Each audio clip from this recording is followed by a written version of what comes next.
না ভাই, এটা কোনো ফল খাওয়ার সময়?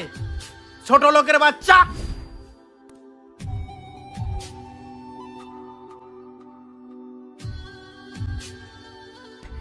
না, এটা তো কথা ছিল না।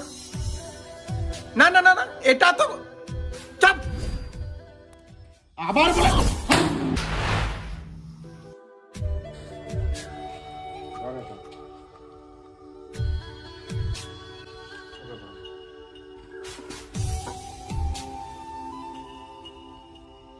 যখন তোর রাগ উঠবে, কোনো কিছুর ক্ষতি না করে ওই তার কাটাগুলো হাতুড় দিয়ে কাঠখানাতে পুঁতবি।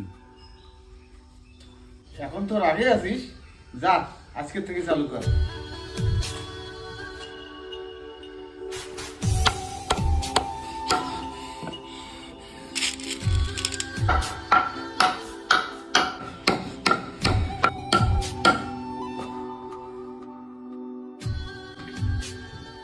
কোথায় গেলাম?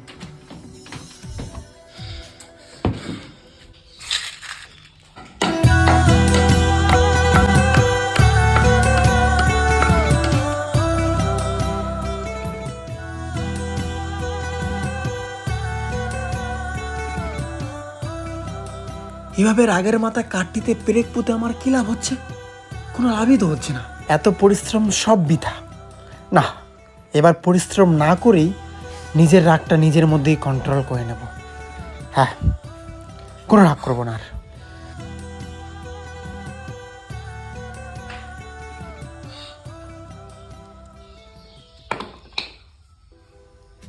বাবা, আমি আর ব্রেক বুঝবো না। আমি কোনো কিছুতে ক্ষতি না করেই নিজের রাগকে কন্ট্রোল করতে চাই, এবং আমি করতে পেরেছি। এই নাও, আমি আর ব্রেক বুঝবো না। আমাকে শুধু এইটা দে, আর ব্রেক পোতা কাঠটা তোর কাছে রাখ। আর তোর যেদিন মনে হবে আমার এক ফোঁটাও রাগ নেই, সেদিন ওই কাঠ থেকে ওই ব্রেকগুলো এটা দিয়ে তুলবি আর আমাকে ব্যাপারটা জানাবি।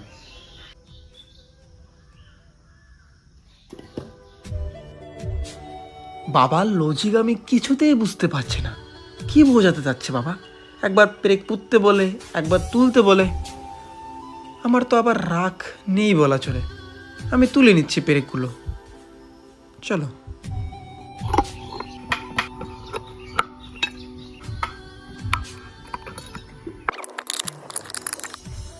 বাবা, আমার মনে হলো যে আমার মধ্যে আর কোনো রাগ নেই, তাই সব তার কাটাগুলো তুলে ফেললাম। এখন এক কাজ কর, তোর পোতা পেরেকের আঘাতে কাঠটিতে যে ছিদ্রগুলো হয়েছে সেগুলো এখন তুই বন্ধ কর। এটা তো সম্ভব নয় কখনো। জীবনটাও ঠিক এরকম রে বাবা।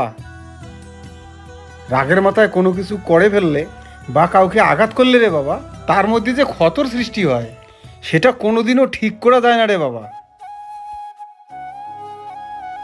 তাই যখনই কোনো বিষয় নিয়ে রাগ হবে বা কারো ওপর ক্ষুব্ধ হলে তাকেও আঘাত করতে হবে, এটা কোনো যুক্তি নয়।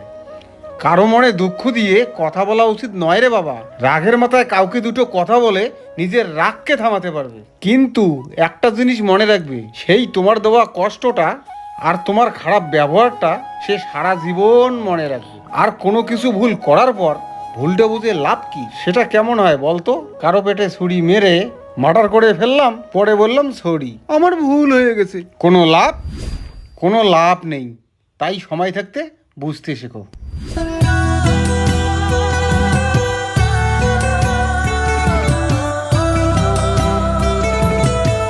এই ঘটনার থেকে কি শিখতে পারলে?